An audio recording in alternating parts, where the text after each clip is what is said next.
ხო, ისევ მოხდა. სწორედ დღეს დილით სამიზნე იყო Wildberries-ის გამანაწილებელი ცენტრი მოსკოვის სამხრეთ-აღმოსავლეთით რიაზანში და პარალელურად დარტყმები ადგილობრივ ნავთობგადამამუშავებელ ქარხანაზე. და შესაძლოა მოსკოვის სამხრეთით კიდევ ერთი ცალკე მცდელობა იყო, რომელიც მიზანს აცდა და ამის ნაცვლად ახლომდებარე მესამე მხარის საწყობს დაარტყმა. როგორც არ უნდა იყოს, საერთო დანაკარგები იზრდება. კიდევ ამ ბოლო ტალღამდე ესტონეთის დაზვერვამ დანაკარგების ოდენობა $2 მილიარდ შეაფასა. რიცხვი, რომელიც როგორც ჩანს, გარდაულად გაიზრდება.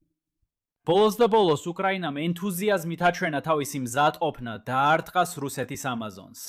დასავლეთის ლიდერებს პრაქტიკულად არაფერი უარყოფითი არ უთქვამთ ამ სტრატეგიის შესახებ, მიუხედავად იმისა, რომ თეთრ სახლში გამართული შეხვედრა ტრამპისთვის იდეალური შესაძლებლობა იყო ამის გასაკეთებლად. და რუსეთის საერო თავდაცვის სისტემებს მცირე უნარი აქვთ მათი დაცვის, რადგან მათ უჭირთ ზემოხსენებული ნავთობგადამამუშავებელი ქარხნების სისტემების დაცვაც კი. ეხლა Wildberries-ი და მისი მთავარი კონკურენტი ოზონი, რომელსაც უკრაინამ ასევე დაარტყა გასულ კვირას, რუსეთის MŠP-ის 8.5%-მდე მოცულობას ამუშავებენ.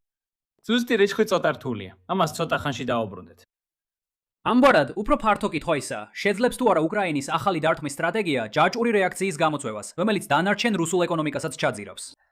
და ამ კითხვაზეც პასუხი რთულია, რადგან რაც ხდება, გაუმჭვირვალეა, ზუსტად ისე, როგორც ყველაფერი დანარჩენი რუსეთში. მოდით ცოტა დრო დაუთმოთ იმის გაანალიზებას, რა პირობებში შეიძლება Wildberries-ის დარტყმებმა მთელი რუსული ეკონომიკა დაანგრიოს. გავიცლებ იმით, რომ განვიხილავ თუ როგორ არის Wildberries-ის ბიზნეს მოდელი გასაოცრად მდგრადი საწყობებზე ცალკეული დარტყმების მიმართ. მაგრამ სანამ კორპორაციაში ვინმე აღფრთოვანებას დაიწყებს, მაშინვე გადავინაცვლოთ იმაზე თუ როგორ აღარ აქვთ მათ ფუნქციონალური ბიზნეს მოდელი უკრაინის ფართო კამპანიის კონტექსტში. შემდეგ განვიხილავთ დარტყმების პირდაპირ ეკონომიკურ შედეგებს, რომლებიც მართლაც უზარმაზარია. და შემდეგ დავასრულებთ იმით, რომ განვიხილავთ გადამდები ეფექტის რისკებს რუსეთის ეკონომიკის დანარჩენ ნაწილზე. რაც ნახავთ, რომ შესაძლებელია, მაგრამ ზუსტად როგორ მოხდება ეს, ნათელი არ არის. მაგრამ ჯერ უნდა განვიხილოთ უშუალო პრობლემები, რომლებიც ამ დარტყმებთან არის დაკავშირებული. და დავიწყებ რამდენიმე კარგ ამბავს კომპანიისთვისთვის, რადგან თითქმის ყველაფერი დანარჩენი ცუდი ამბავია. ელექტრონული კომერციის გიგანტების, როგორიცაა Wildberries-ი სადისტრიბუციო ცენტრები, თითქმის დამოუკიდებლად ფუნქციონირებენ ერთმანეთისგან. ეს არ არის ბორბლის მოდელი, სადაც ერთი ჰაბი ამარაგებს დანარჩენ ჰაბებს და შემდეგ დანარჩენი ჰაბებიც ერთმანეთზე არიან დამოკიდებული მარაგების შესანარჩუნებლად. ამის ნაცვლად, Wildberries-ის პლატფორმაზე მოაჯრეები თავიანთ საქონელს პირდაპირ სხვადასხვა საწყობში აგზავნიან და შემდეგ ყველაფერი იქ რჩება მანამ, სანამ ამ საწყობს არ დაშტება დაწკირდება და სჭირდება ადგილობრივი შეკვეთის შესრულება. ან, ყოველ შემთხვევაში ასე მუშაობს შედარებადი საჯარო კომპანიებისთვის. პირდაპირ ინფორმაცია Wildberries-ზე უფრო რთულად მოსაპოვებელია, რადგან ის კერძოა და რუსეთში მდებარეობს. მაგრამ არ არსებობს მიზეზი ვიფიქროთ, რომ ისინი რამეს სხვანაირად აკეთებენ. განსაკუთრებით მაშინ, როცა კომპანიის მთავარი იდეა Amazon-ის ბიზნეს მოდელის გამეორება. როგორც არ უნდა იყოს, ეს კარგი ამბავია Wildberries-ისთვის, რადგან ეს ნიშნავს, რომ ერთ საწყობზე დარტყმა მთელ ქსელს არ დააზიანებს. ასე რომ, როცა ხედავთ სტატისტიკას, მაგალითად Wildberries-ის ლოგისტიკის 10% პარალიზებულია, რეალურად ეს რიცხვები სწორედ როგორც არის, ისე უნდა გაიგოთ. ეს 10% არ გამოიწვევს მნიშვნელოვან პრობლემებს. შემდეგი 10% ისთვის, რომლებიც ერთად შექმნიან პრობლემებს. შემდეგი 20%-ისთვის და ასე შემდეგ. არ იფიქროთ, რომ ეს დომინოს ქვების მსგავსად ხდება. ეს ასევე კარგი ამბავია Wildberries-ის აღმოსავლეთ ოპერაციებისთვის. ეს არის ეროვნული კომპანია, რომელსაც საწყობები ვლადივოსტოკამდეც კი აქვს. დისტანციის ტირანია ნიშნავს, რომ Wildberries-ის აღმოსავლეთ რეგიონებიდან მიღებული შემოსავლები შედარებით უსაფრთხოა. ამის მიუხედავად, ეხლა Wildberries-ისთვის ცუდ ამბავს გეტყვით. მათ ფაქტობრივად აღარ აქვთ მოქმედი ბიზნეს მოდელი. და ამას გულისხმობ არა მხოლოდ იმ საწყობებისთვის, რომლებიც უკვე იცვის, არამედ მთლიანად მათი ოპერაციებისთვის უკრაინის დარტყმის რადიუსში, რაც კომპანიის ინტერესების უმეტოს უმეტესობას მოიცავს, რადგან რუსეთის ეკონომიკური ცენტრი ასე დასავლეთითაა გადანაცვლებული. ცენტრალური პრობლემა აქ მოლოდინებია და მცდელობა, რომ Wildberries-ის სისტემის ყველა ნაწილი ჩაერთოს. რადგანაც თუნდაც Wildberries-ის ხელმძღვანელობას სურდეს საქმიანობის გაგრძელება, მათ მაინც სჭირდებათ მთელი რიგი სხვა ადამიანების თანამშრომლობა. თავარი პრობლემა აქ არის ის, რომ თანამშრომლები საწყობებში სამუშაოდ მივიდნენ. წარმოვიდგინე ერთი წუთით, რომ ერთ-ერთ მათგანში მუშაობ. უმეტეს თანამშრომლებისთვის ეს სამსახური განსაკუთრებით მიმზიდველი არ არის. ის გღლის, მაგრამ მაინც შესაბამის ანაზღაურებას იღებ. ეხლა კი წარმოვიდგინე, რომ სიკვდილის სერიოზული შანსიც გაქვს. მაშინ შეიძლება ხვალ სამსახურში აღარ მიხვიდე. ასევე არ ამსუბუქებს მდგომარეობას ის ფაქტი, რომ Wildberries-ის თანამშრომლები როგორც ჩანს ვერ ამჩნევენ მოახლოებულ ავიადარტყმებს, მიუხედავად იმისა, რომ რადარებს შეუძლიათ სამიზნის ზოგადი მდებარეობის ჩვენება.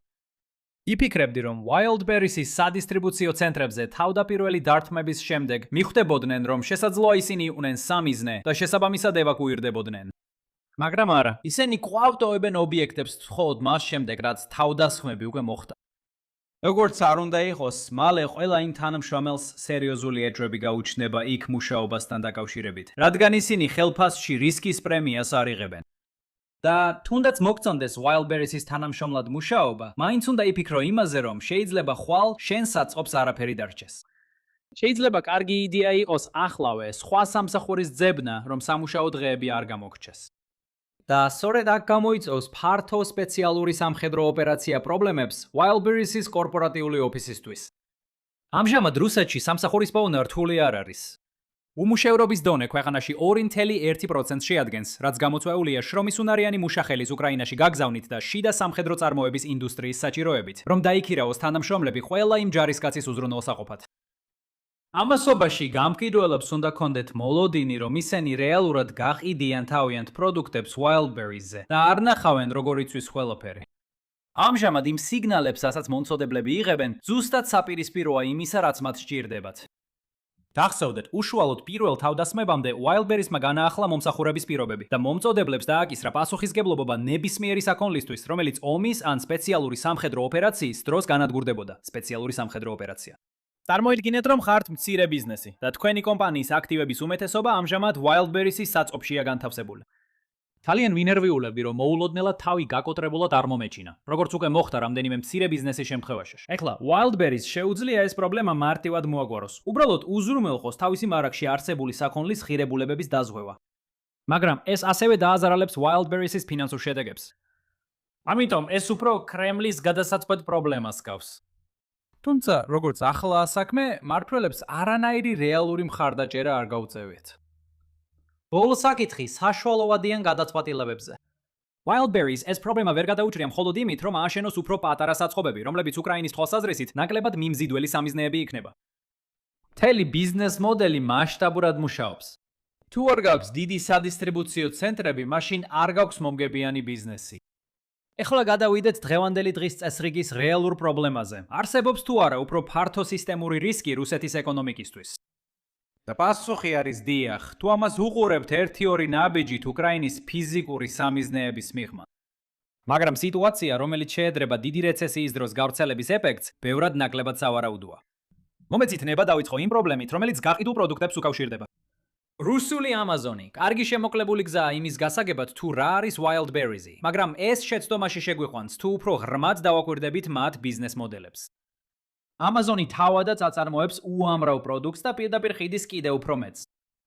მესამე მხარის გამყიდველები ეკოსისტემის ნაწილია, მაგრამ ისინი მთლიანი ეკოსისტემა არ არიან.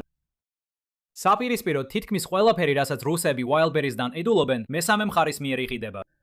Wildberries უბრალოდ წარმოადგენს ვიტრინასა და შეკვეთების შესრულების კომპანიას. საგულისხმოდ, Wildberries-ის მთლიანი საქონლის ღირებულება, ანუ პლატფორმაზე გამავალი თანხის ოდენობა 2025 წელს 6.1 ტრილიონი რუბლი იყო. თუ გავითვალისწინებთ მხოლოდ რეალურ შემოსავალს და გამოვაკლებთ პლატფორმაზე გამავალ თანხებს, Wildberries-ის რეალური შემოსავალი მხოლოდ 1-დან 1.5 ტრილიონ რუბლამდე იყო. თქო, გაითვალისწინოთ, რომ აქ ინდუსტრიის შედარებით შეფასებებს ვიყენებ, რადგან როგორც კერძო კომპანია, Wildberries-მა თავისი შემოსავლის მაჩვენებლები არ გაასაჯარო. შესაბამისად, ამ საკითხს ორი მხრიდან შეიძლება შეხედოთ.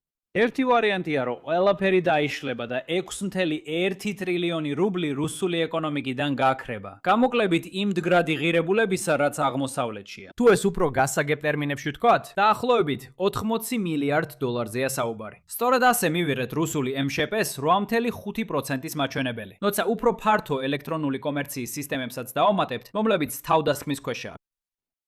საპირისპირო არგუმენტია, რომ მომწოდებლებს შეუძლიათ ალტერნატიული გზების მოძებნა, რაც მთლიან ეკონომიკურ ზიანს შეამცირებს. მაგრამ აქ უნდა ვიყოთ ფრთხილად ამ გადაწყვეტილებების პრაქტიკულობის შეფასებისას. ამ კომპანიებს, ისევე როგორც მათ პოტენციურ კონკურენტებს, არ შეუძლიათ ფიზიკური მაღაზიების მოდელის ერთ ღამეში აღდგენა. და თუნდაც ასე მოიქცნენ, არ ვარ დარწმუნებული, რას მეტყველებს ეს ზოგადად სპეციალურ სამხედრო ოპერაციაზე, რადგან ეს ფაქტობრივად დააბრუნებდა ეკონომიკურ პროგრესს დაახლოებით 2 ათწლეულით უკან. უკეთესი ალტერნატივა, რომელიც მაინც არ არის კარგი ალტერნატივა, უბრალოდ უკეთესია, არის ის, რომ გააგრძელო Wildberries-ის გამოყენება როგორც ვიტრინა და შემდეგ შეკვეთები თავად შეასრულო. დარწმუნებული ვარ, საშუალო ზომის გამყიდველები ამას ცდიან. მათთვის ეს უფრო ძვირი დაუჯდებათ მასშტაბის ეკონომიის გარეშე და მომხმარებლებისთვის მნიშვნელოვნად ნელა იქნება, მაგრამ მაინც იმუშავებს. თუმცა, ნამდვილად მცირე ბიზნესებისთვის ეს სრული ქაოსი იქნება. მათ შესაბამისი მასშტაბირება არ შეუძლიათ და ამ როლის შესასრულებლად Wildberries ისჭირდებოდათ. შედეგად ეს თვალში საცემი 8.5%-იანი მაჩვენებელი ალბათ ზიანს გადაჭარბებულად ასახავს, მაგრამ არა ძალიან დიდი სხვაობით. დიახ, ერთდროულად ბევრი ადამიანის სამსახურის დაკარგვა არასდროს არის კარგი. მაგრამ გახსოვდეთ, რომ რუსეთის ეკონომიკა ისედაც ზოგადად გადახურებულია და სამუშაოს მაძიებლები დიდხანს უმუშევრები არ დარჩებიან. განსაკუთრებით თუ მობილიზაციის შესახებ ჭორები სიმართლე აღმოჩნდება. მართალია. მე კი ამ გამოწვევებს უფრო პოლიტიკურ პრობლემებად დავახასიათები კრემლისთვის, ვიდრე მთელი რუსეთის ეკონომიკისთვის სისტემურ რისკად. თუმცა ყველაფერი უფრო რთულდება თუ ამას საბანკო სექტორის პერსპექტივიდან და გადადების რისკის თვალსაზრისით შევხედავთ. და ცოტა მომითმინეთ, რადგან გასაგებია თუ ამ საკითხზე ურთიერთსაწინააღმდეგო მოსაზრებები გსმენიათ. Wildberries, როგორც ჩანს, სერიოზული სასესხო ვალდებულებები არ აქვს. მას აქვს, ან სულ მცირე ქონდა საკმარისი ფულადი ნაკადი, ასე რომ ჩანს, რომ მინიმუმ გარკვეული დროით შეძლებს კრიზისის გადატანას. ამის მიუხედავად აქ გარკვეული ბიზნესის ხრიკია, რადგან Wildberries-ის დედა კომპანია ჩაძირვის საფრთხის წინაშეა. ახსოვდეთ, ბიზნეს მოდელი აქ იყო უზარმაზარი მასშტაბის ეკონომიის შექმნა. ეს ნიშნავდა ინვესტირებას გიგანტურ სადისტრიბუციო ქსელში, რომელიც შექმნილია იმისთვის, რომ რუბლები თითოეული გაფრინდით 10 წლეულების განმავლობაში უკან დაიბრუნოს. ეხლა ჩვენ ზუსტად არ ვიცით რა დონეზეა ეს ვალი, კიდევ ერთხელ, იმიტომ რომ Wildberries-ი კერძო კომპანია. მაგრამ ერთი შეფასებით, რომელიც განსაკუთრებით გაკეთდა დრონების საგის დაწყებამდე და შესაბამისად არ არის ტრადიციული, რუსეთი დასრულებულია შეხედულებებით დამახინჯებული, ვალი შეადგენს 16.3 მილიარდ დოლარს. ამ თანხის დაახლოებით 40% დიდი სახელმწიფო ბანკის მიმართაა დავალიანებული. ამიტომ რუსული საბანკო სექტორისთვის მთლიანობაში ძალიან ცუდი იქნებოდა თუ Wildberries-ი მოულოდნელად გახდებოდა გადახდის უნარო. თუმცა ძალიან ცუდსა და პუტინს ნახვამდის შორის განსხვავება. უნდა ვიყოთ ფრთხილად, რომ პრობლემის მასშტაბი სწორ კონტექსტში დავაყენოთ. ეს MHP-ის ნაკლებად 1% შეადგენს. შედარებისთვის, ფინანსური კრიზისის დროს ASH-ში მიმოქცევაში არსებული subprime იპოთეკური სესხები MSHP-ს 9% შეადგენდა. რა თქმა უნდა, ეს განსხვავებული რამეების შედარებაა, მაგრამ მთავარი ისაა, რომ აქ მხოლოდ ერთ კომპანიაზე ვსაუბრობთ. განსხვავებით იმ დროისგან, როცა საქმე ბევრად უფრო არასტაბილურ ფინანსურ სისტემას ეხებოდა. გარდა ამისა, თითქმის არავის ეპარება ეჭვი, რომ პუტინი კომპანიას გადაარჩენდა, თუ ალტერნატივა ფინანსურ კრიზისსა და მის სპეციალურ სამხედრო ოპერაციის დასრულებას ნიშნავდა. საერთო ჯამში ეს ნიშნავს, რომ ფართო რუსულ ეკონომიკაზე ნამდვილი გადამდები ეფექტების რისკი ძალიან მცირეა. მაგრამ აქ დავამატებ, რომ თანამედროვე ეკონომიკური შოკები ეკონომისტებისთვის ნამდვილად შოკის მომგვრელია. როდესაც ვიგებთ რა ხდება სისტემაში, ზოგადად ვიცით, როგორ განვახორციელოთ პოლიტიკა, რომელიც ამცირებს უარყოფით ეკონომიკურ შედეგებს. აი რატო, კოლჯერზე როცა ინტერნეტი აცხადებს, რომ რუსეთი ფინანსურად დასრულებულია, ყოველთვის ჩნდება რაღაცა ჩარევა, რომელიც ამ ისტორიას ამცირებს და ამბობს, რომ რუსეთი უბრალოდ დაზარალდა. მეორე მხრივ აქ ნამდვილად არის პაზლის ის ნაწილები, რომლებიც რაღაც ბევრად დიდს ქმნიან, თუმცა პოტენციური კატასტროფა ჩვენთვის გასაგები არ იქნება, სანამ უკვე მის შუაგულში არ აღმოჩნდებით. ან რომ უპასუხოთ სათავოში დაპირებულს, Wildberries-ის განადგურებამ შეიძლება დანარჩენი რუსეთის ეკონომიკაც დაანგრიოს, თუ არსებობს გაუთვალისწინებელი კავშირი უფრო ფართო ეკონომიკურ სისტემასთან. ალბათ ეს ის რამ იქნებოდა, რაც ღამით არ დამაძინებდა, რომ მე ვმართავდე ყველაფერს. და ალბათ ეს ორმაგად მართალია, რადგან კიდევ ერთხელ Wildberries კერძო კომპანიაა და ბევრი სადაც ვისაუბრე ეფუძნება იმას, რასაც ხისაუბრებ, რასაც ხალხი ფიქრობს, რომ სიმართლეა, მაგრამ სინამდვილეში ჩვენ არ ვიცით.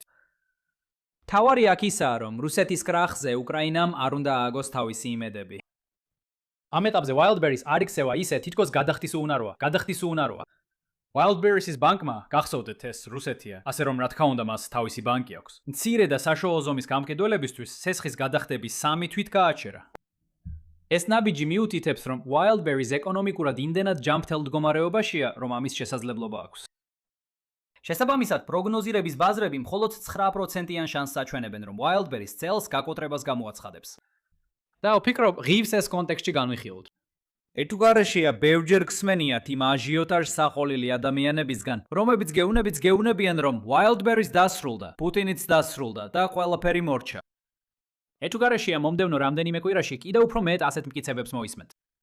ეს არის სწორი გზავნილი თუ გსურთ კლიკები მოაგროვოთ და იცხოვროთ ბუშტში, სადაც თქვენი პროგნოზების სიზუსტე თითქმის არ წყვეტს, რამდენი მაყურებელი ყავთ.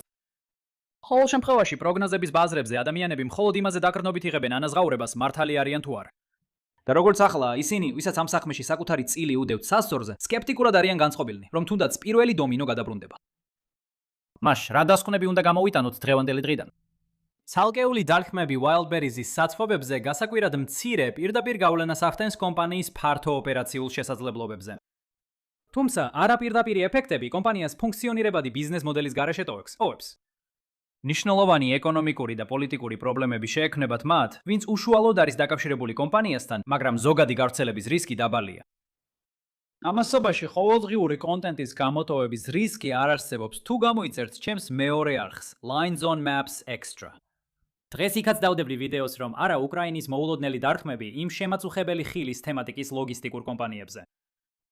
თუ დღევანდელი ვიდეო მოგეწონათ, გთხოვთ მოიწონეთ, გააზიარეთ და გამოიწერეთ არხი და ხვალ ისევ გნახავთ. იყავით კარგად.